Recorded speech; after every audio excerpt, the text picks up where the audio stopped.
اپنے دل پر ہاتھ رکھ کر کے بتاؤ اسلام سے اچھا کوئی راستہ ہے؟ قرآن یہی کہتا ہے وَمَن يَبْتَغِ غَيْرَ الْإِسْلَامِ دِينًا فَلَن يُقْبَلَ مِنْهُ، جو اسلام کے علاوہ دوسرا راستہ لے کر کے آئے گا قیامت کے دن اس کا کوئی قبول نہیں کیا جائے گا، نہیں قبول کیا جائے گا، بلکہ وہ سب سے بڑے گھاٹے میں ہوگا آخرت کے دن۔ الحمدللہ الحمدللہ الحنان المنان الذي خلق الانسان وعلمه البيان والصلاة والسلام على رسوله سيد الانس والجان وعلى آله واصحابه ذوي الخير والاحسان، اما بعد فاعوذ بالله من الشيطان الرجيم، بسم الله الرحمن الرحيم۔ اليوم اکملت لکم دینکم واتممت علیکم نعمتی ورضیت لکم الاسلام دینا، صدق اللہ مولانا العظیم۔ بارگاہ رسالت مآب صلی اللہ تعالی علیہ وسلم میں درود پاک کا ہدیہ پیش کریں۔ اللہم صل علی سیدنا و مولانا محمد معدن الجود والکرم وآلہ واصحابہ الکرام وابنہ الکریم وبارک وسلم صلاة دائمة سرمدا ابدا۔ قرآن پاک میں ایک ایسی آیت ہے جس کے متعلق یہودی کہتے ہیں کہ اگر یہ آیت ہمارے دین میں داخل ہوئی ہوتی یا ہماری کتاب میں اتری ہوتی تو ہم اس کو عید کا دن منا لیتے۔ یہودی یہ کہتے ہیں اس آیت کا نزول اگر ہماری کتابوں میں ہوا ہوتا تو جس دن یہ آیت اتری اس دن کو ہم عید کا دن منا لیتے۔ وہ آیت کون سی ہے؟ وہی میں نے آج آپ کے سامنے تلاوت کی ہے۔ اللہ فرماتا ہے یہ حجۃ الوداع کے موقع پر حضور صلی اللہ تعالیٰ علیہ وسلم کا آخری حج تھا آپ کی ظاہری زندگی کا، اس دن یہ آیت نازل ہوئی تھی اور حضور اکرم صلی اللہ تعالیٰ علیہ وسلم نے اپنا حج مکمل کر کے ارشاد بھی فرمایا تھا کہ آج کے بعد ہو سکتا ہے کہ میں اس جگہ پر تم سے دوبارہ ملاقات نہ کروں، اور وہ آخری حج کہا جاتا ہے اور آخری خطبہ بھی حضور کا خطبۃ الوداع جس کو کہتے ہیں مشہور ہے۔ اس وقت یہ آیت اتری تھی۔ آیت کا معنی پہلے سن لیں، ترجمہ۔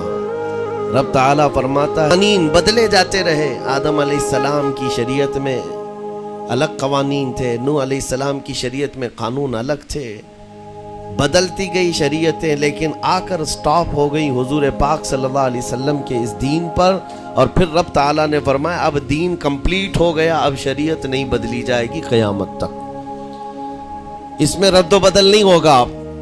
جو حرام ہے وہ قیامت تک حرام رہے گا، جو حلال ہے وہ قیامت تک حلال رہے گا۔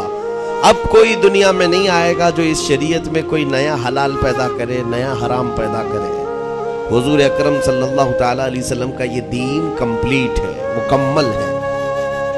اب آپ سنیے، قرآن پاک نے جب یہ فرما دیا کہ دین مکمل ہو گیا، یہ وعدہ، یہ دعویٰ کسی اور دین میں نہیں ہے، صرف اور صرف اسلام میں ہے کہ یہاں پیدا ہونے سے لے کر کے وفات تک کے مسئلے اللہ تعالیٰ نے تمہیں بیان کر دیے۔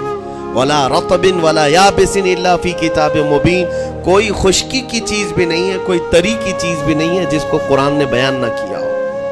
رب تبارک و تعالیٰ نے ساری چیزیں بیان فرما دی، تمہاری شریعت کمپلیٹ ہے۔ آج تمہیں اپنی زندگی گزارنے کے لیے لا، قانون کسی ایرے غیرے کے پاس سے لینے کی ضرورت نہیں، اسلام ہر قانون تمہیں دیتا ہے، چاہے بچوں کے مذہب، بچوں کے معاملات ہوں، چاہے جوانوں کے معاملات ہوں، شوہر بیوی کے حقوق ہوں، ماں باپ کے حقوق ہوں، استاد شاگرد کے معاملات ہوں، پڑوسیوں کے حقوق ہوں، تجارت کے، لین دین کے، نکاح کے، خلا کے، عدت کے، طلاق کے، سارے مسائل پورا کا پورا تفصیل کے ساتھ اسلام تمہیں دیتا ہے۔ اس طرح کا کوئی لا پوری دنیا میں نہیں ہے جس طرح اسلام کے پاس ہے۔ ظاہر سی بات ہے جب اسلام کے پاس اتنا بڑا مکمل نظام ہوگا تب تو پھر یہ ٹارگٹ نمبر 1 پوری دنیا میں ہوگا ہی ہوگا۔ یوں ہی اسلام سے لوگ نہیں چڑھتے، یوں ہی اسلام سے نہیں نفرت کرتے۔ ظاہر سی بات ہے کہ حسینوں سے ہی حسد ہوتا ہے، کوڑی سے کون حسد کرے گا؟ جس کو کوڑ کی بیماری ہو اس سے کوئی حسد نہیں کرتا۔ ایک حسین دوسرے حسین سے بھی نفرت کرتا ہے، حسد کرتا ہے، یا کم صورت والا اچھی صورت والے سے حسد فطری طور پر کرتا ہے۔ اسی لیے محاورہ کہا گیا ہے کہ حسینوں سے حسد ہوتا ہے تو اسلام میں جو حسن ہے تو جتنے جلنے والے ہیں اتنے زیادہ حسد کرنے والے پیدا ہوتے ہی رہیں گے۔ اب آپ کے لیے یہ فخر کی بات ہے کہ دنیا جسے ٹارگٹ نمبر 1 کہتی ہے، جس سے چڑھتی ہے اور جلتی ہے، الحمدللہ رب تبارک و تعالیٰ نے وہ دین ہمیں عطا فرمایا۔ وہ اس لیے نہیں ہے کہ لوگوں کے چڑھنے کی وجہ سے میں فخر کر رہا ہوں، اس لیے کہ میرے دین کے علاوہ کوئی دین ایسا نہیں جو یہ دعویٰ کر سکے کہ ہم کمپلیٹ لا رکھتے ہیں، صرف اور صرف اسلام کے پاس ہے۔ میں یہاں کھڑے ہو کر کے یہ صرف الفاظ کی پھیکم پھاک نہیں کر رہا ہوں، چیلنج ہے یہ۔ پوری دنیا کے کسی بھی ریلیجن کے پاس وہ سارے مسائل نہیں مل پائیں گے جو دین اسلام کے پاس موجود ہیں۔ دین اسلام کے لیے اگر آپ کو میں بتا دوں کہ اس کا جو فقہ کا نظام ہے، مسئلے مسائل، جس کو اگر آپ پڑھنے کی کوشش بھی کریں زندگیاں بیت جائیں، صرف اور صرف ایک چیپٹر پر کتابیں لکھی ہوئی ہیں، صرف نکاح کے مسئلے کتابیں پوری ہیں، صرف طلاق کے مسئلے پوری کتابیں موجود ہیں۔ اتنا وستار کے ساتھ، اتنا تفصیل کے ساتھ کوئی دین نہیں پیش کرتا، صرف اور صرف اسلام ہے۔ یہ باتیں میں آپ کے سامنے کیوں رکھ رہا ہوں میرے عزیزوں؟ تاکہ تمہیں یہ احساس ہو کہ اللہ نے کون سی نعمت تمہیں دی ہے۔ اسی آیت میں رب تعالیٰ فرماتا ہے وَأَتْمَمْتُ عَلَيْكُمْ نِعْمَتِي، میں نے اپنی پوری نعمت تمہیں دے دیا، پوری نعمت تمہیں دے دیا۔ احساس کرو کہ اسلام سے بڑھ کر نعمت کیا ملتی تمہیں، اسلام سے بڑھ کر کی کیا نعمت ہے، جس میں رب تبارک و تعالیٰ نے تمہیں اخلاق و کردار دیے ہیں، تعلیم کے لیے سارے۔ آپ کو ابھی اس زمانے میں پروپیگنڈے کے شکار ہو گئے کہ ہم جاہل قوم سے وابستہ ہیں، ہمارے ہاں جہالت زیادہ ہے، ہمارے ہاں بد کرداری زیادہ ہے۔ یہ عوام کو دیکھ کر کے لوگوں نے پروپیگنڈا بنایا، ورنہ تو ان کی حالت یہ تھی 18ویں صدی تک یورپ والوں کو روڈ بنانے کا طریقہ بھی نہیں معلوم تھا، اسلام نے سکھایا ہے۔ ان کو پارلیمنٹ میں بیٹھنے کا قانون نہیں معلوم تھا، اسلام نے قانون عطا کیے ہیں۔ ان کو عدالت چلانے کے معاملے معلوم نہیں تھے، اسلام نے پوری کتابیں پیش کی ہیں۔ اٹلی اور ڈنمارک جو آج یورپ کی کنٹریز میں شامل ہوتے ہیں، یہاں کے بادشاہوں کے بچے اسلامی علماء کے پاس اندلس میں پڑھنے کے لیے جاتے تھے، عیسائیوں کے، دوسروں کے، انگریزوں کے بچے، اور جب پڑھ کر کے آتے تھے اٹلی اور ڈنمارک میں واپس، تو پورے لوگ ان کو دیکھنے کے لیے بھیڑ لگاتے کہ یہ علماء اسلام سے پڑھ کر کے آ رہے ہیں۔ دنیا کو قلم پکڑنا سکھایا ہے اسلام نے۔ آپ کو ابھی میں اس موضوع پر نہیں بات کر رہا ہوں جو اسلام نے پوری دنیا کو دیا ہے۔ آج یہ جو گھڑی دیکھتے ہیں نا ہر جگہ پوری دنیا کا ٹائم، سب سے پہلے مسلم علماء نے اس کو ایجاد کیا ہے۔ دنیا کو ٹائم دیکھنے کا طریقہ اسلام نے سکھایا ہے۔ آپ کو ایک دو نہیں، آج پوری دنیا میں میڈیکل سرجری جو بھی ہوتی ہے، آپ کو پتہ ہے چیر پھاڑ کرنا ہر جگہ ضروری ہو گیا ہے، آپریشن تھیٹر، ساری دنیا جو سرجری کرتی ہے اس کے بیسک قانون بو علی سینا اسلامی عالم کے لکھے ہوئے ہیں۔ آج بھی امریکہ کی یونیورسٹی میں یہ کتاب داخل ہے، کیلیفورنیا میں۔ اس اسلامی علماء نے جو پوری دنیا کو دیا ہے وہ ایک الگ ٹاپک ہے۔ وہ اس کی ترقی اور عروج کا وقت تھا۔ اسپین میں کیمسٹری میں سب سے پہلے ایجاد کرنے والے علماء موجود ہیں، جابر بن حیان ہیں، جو الجبرا پوری دنیا کو دیا ہے۔ آج ہر یونیورسٹی، ہر کالج میں الجبرا کا سبجیکٹ ہوتا ہے۔ کس نے لکھا ہے؟ دنیا کو چلنے کا سلیقہ اسلام نے سکھایا، بولنے کا طریقہ اسلام نے سکھایا۔ سیاست کے معاملات آپ کو پتہ ہے، پہلے کے دور کی سیاست یہ تھی جو بادشاہ بن گیا اس کا راج ہے، اس کا قانون ہے، اور رات کو خواب میں کوئی چیز دیکھے تو صبح قانون بنا دے گا۔ بادشاہوں کا مزاج ہے، خواب میں کوئی چیز نظر آ گئی صبح وہ قانون بن گئی۔ تو یہ تو سلسلہ چلتا تھا پوری دنیا میں، اور آج بھی دنیا اس بات کی قرضدار ہے کہ حقیقت میں سیاست کسی نے سکھائی ہے تو وہ عمر ابن خطاب کی سیاست ہے، صدیق اکبر کی سیاست ہے۔ خلفائے راشدین نے جو حکومت و سیادت کر کے دنیا کو دکھایا ہے اس کی مثال کوئی پیش نہیں کر سکتا۔